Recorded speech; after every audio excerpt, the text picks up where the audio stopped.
Brexit के 5 साल बाद यूके और यूरोपियन यूनियन में नई डील हुई है। डील में ट्रेड, डिफेंस, एनर्जी, फिशिंग, पर्यावरण और इमिग्रेशन जैसे अहम मुद्दों को शामिल किया गया।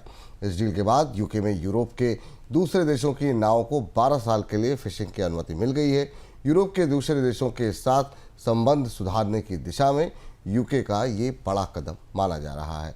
सर, अगर इस समझौते की जो प्रमुख शर्तों पर अगर गौर करें, वो कौन कौन सी हैं, कैसे देख रहे हैं आप इन शर्तों को?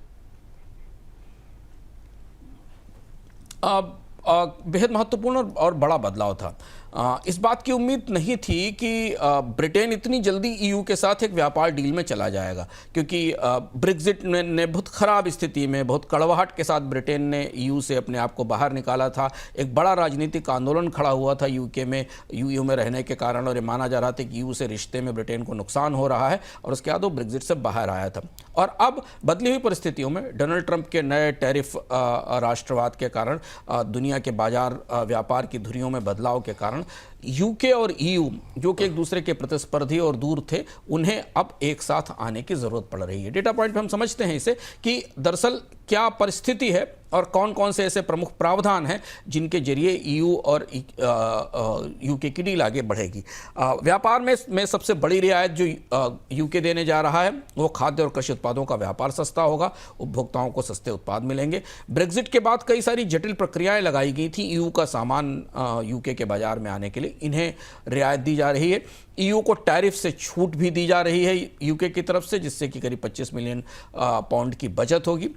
मछली पालन के और मछली के शिकार का जिक्र विपुल जी ने किया। यूके के जल क्षेत्र में मछली पकड़ने की अनुमति दी है। 25% का कोटा भी कम किया गया है। 360 मिलियन का फंड तटीय अर्थव्यवस्थाओं के लिए रखा गया है। पर जो अगला पॉइंट है वो ज़्यादा महत्वपूर्ण है, वो प्रतिरक्षा का है। क्योंकि नाटो से अब अमेरिका की दूरी बन रही है और यूरोप अपनी सुरक्षा की व्यवस्थाएं नए सिरे से तैयार कर रहा है, इसलिए यूके को 150 बिलियन डॉलर के ईयू प्रतिरक्षा कार्यक्रम में हिस्सेदारी मिली है। यानी अब अमेरिका से दूरी बनाकर यूके या ब्रिटेन ईयू की सुरक्षा व्यवस्था के करीब जा रहा है। और इसके अलावा भी अन्य सुविधाएं दी जाएंगी। कार्बन ट्रेडिंग को लेकर दोहरे करों से बचाव का प्रावधान भी है।